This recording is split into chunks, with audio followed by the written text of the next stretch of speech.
ಸ್ವಾಗತ ಗೆಳೆಯ, ತುಂಬಾ ಒಳ್ಳೆಯ ಸಮಯಕ್ಕೆ ಬಂದಿರುವಿರಿ. ನಮಸ್ಕಾರ ಅಕ್ಕ. ಇವ್ರನ್ನ ತಾಜಾ ಕೋಳಿ ಮತ್ತು ತರಕಾರಿಗಳನ್ನು ತಂದಿದ್ದೇನೆ. ಧನ್ಯವಾದ ಗೆಳೆ, ತುಂಬಾ ಒಳ್ಳೆಯದು. ಒಳಗೆ ಕುಳಿತು ಮಾತಾಡೋಣ. ಹೌದು, ದಯವಿಟ್ಟು ಒಳಗೆ ಬನ್ನಿ. ಇವತ್ತು ಚಿಕನ್ ಸಾರು ತುಂಬಾ ರುಚಿಯಾಗಿರುತ್ತೆ ಅಂತ ಅನ್ಸುತ್ತೆ. ನೀನ್ ಮಾಡಿದ್ರೆ ಯಾವ್ದು ರುಚಿಯಾಗಿರಲ್ಲ. ನೋಡು, ಈ ಟೊಮ್ಯಾಟೊಗಳು ನಿನ್ನ ಹಾಗೆ ಕೆಂಪಾಗಿವೆ. ಇಷ್ಟು ಚೆನ್ನಾಗಿ ಕತ್ತರಿಸ್ತೀಯಾ? ನೀನು ನಿಜವಾದ ಅಡುಗೆ ಮನೆಯ ರಾಜ. ನಮ್ಮ ರಾಜದ ಅಡುಗೆ ಯಾವಾಗ್ಲೂ ರುಚಿಯಾಗಿರುತ್ತೆ. ಇವತ್ತು ತುಂಬಾ ವಾಸನೆ ಬರ್ತಾ ಇದೆ ನೋಡು. ಹೌದು, ಎಲ್ಲರಿಗೂ ತುಂಬಾ ಇಷ್ಟ ಆಗುತ್ತೆ. ನೀನ್ ಮಾಡಿದ್ರೆ ಅದೇನೇ ಆಗಿರುತ್ತೆ. ಇವತ್ತು ಸಾಂಬಾರ್ ಮಾಡೋಣ ಅಂತ ಇದ್ದೀನಿ. ನೀವು ತರಕಾರಿ ಹೆಚ್ಚಿಕೊಡ್ತೀರಾ? ಆಗ್ಲೇ, ಬೇಗ ಬೆಂಕಿ ಹಾಕ್ತೀನಿ. ನೀವೆಲ್ಲ ಸಿದ್ಧ ಮಾಡಿ. ಸ್ವಲ್ಪ ರೊಟ್ಟಿ ಹಾಕ್ಬೇಕು, ಗ್ರೇವಿ ಜಾಸ್ತಿ ಆಗಿದೆ.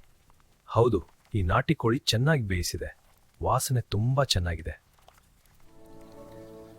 ಇದು ನೀವು ಕಲಿತಿದ್ದೀರಾ? ಎಷ್ಟು ಚೆನ್ನಾಗಿ ಕದಡ್ತೀರಿ ನೋಡಿ. ನೀವು ಕಲಿಸಿದ್ದು. ಈ ಮನೆಯಲ್ಲಿ ನೀವೇ ಮಾಸ್ಟರ್ ಚೆಫ್. ನನ್ನ ಕೈಗೆ ಬರ್ತಾ ಹೇಳಿ. ಇನ್ನೇನು ಮುಗೀತು. ನಿಟ್ಕೊಂಡಿಲ್ಲ. ತುಂಬಾ ಧನ್ಯವಾದಗಳು. ನೀವು ಮಾಡೋದನ್ನ ನೋಡೋದೇ ನನಗೆ ಖುಷಿ ಕೊಡುತ್ತೆ. ಇದು ನಮ್ಮ ತಂಡದ ಪ್ರಯತ್ನ ಅಲ್ವೇ? ಚೆನ್ನಾಗಿ ಕಲಿಸ್ತೀನಿ. ಆಹಾ, ಚೆನ್ನಾಗಿ ಬರುತ್ತೆ. ನೀನು ಇಷ್ಟು ಚೆನ್ನಾಗಿ ಮಾಡ್ತೀಯಾ ಅಂತ ಗೊತ್ತಿರಲಿಲ್ಲ.